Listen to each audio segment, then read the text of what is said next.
July 8, 1944. An armada of U.S. Navy warships and aircraft carriers appears on the western horizon. And the island shakes from 2 weeks of bombardment from air and sea. During this time, the Japanese round up thousands of civilians and march them to concentration camps.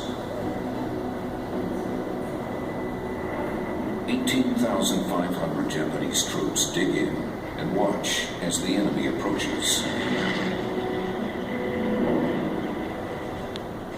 July 21st. Thousands of Marines stream toward the shoreline. The first wave of the 3rd Marine Division arrives at Assun Beach. But despite strong resistance by the Japanese 320th Independent Battalion, the Marines take Chorito Ridge after suffering heavy casualties.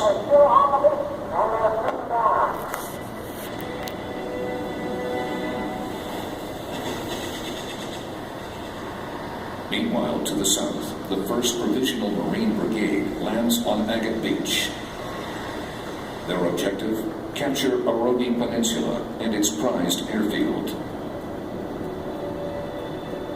But they too run headlong into the firmly entrenched Japanese 1st Battalion, 38th Infantry. Then, the Japanese launch a counterattack at the Americans on the beach. But their plan fails.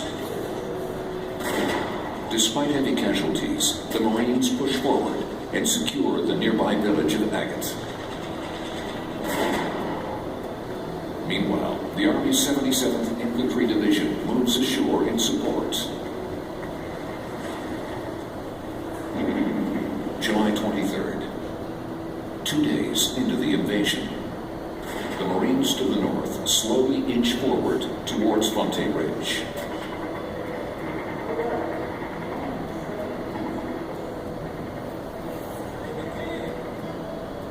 To the south, they engage in a two-pronged assault and overwhelm Japanese positions, while U.S. Army soldiers protect their flanks and supplies on the beach. On July 25th, small groups of Japanese soldiers prepare to cut through enemy lines.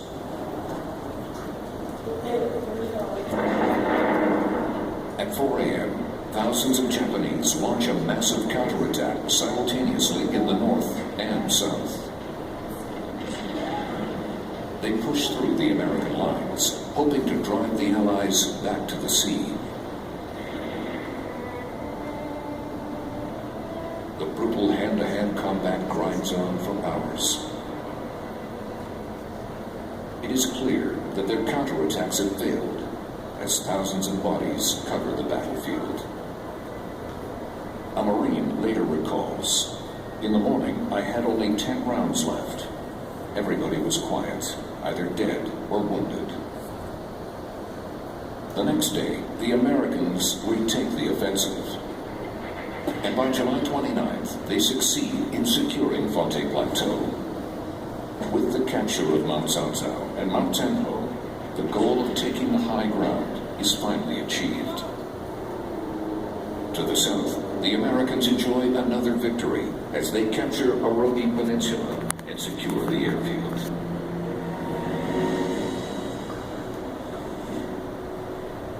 The beachheads are now consolidated.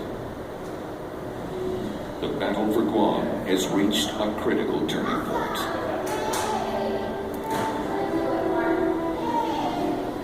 The Japanese retreat to the north and take up positions in the jungle. The Americans respond with a strategy of dividing the island in half. The 3rd Marine Division takes the battle to the west, while the 77th Army Infantry Division sweeps east with the help of Chamorro scouts. They liberate the Asinan and Menengan concentration camps, rescuing thousands. As the Marines move forward, they face strong resistance in one of the most intensive battles of the invasion, the battle for Finagaya. By August 10th, the last line of the Japanese defense is broken, and the island is declared secure. The Americans move quickly to turn Guam into a military staging ground. From here on out, the island serves as a strategic launching pad in the fight to end the war with Japan.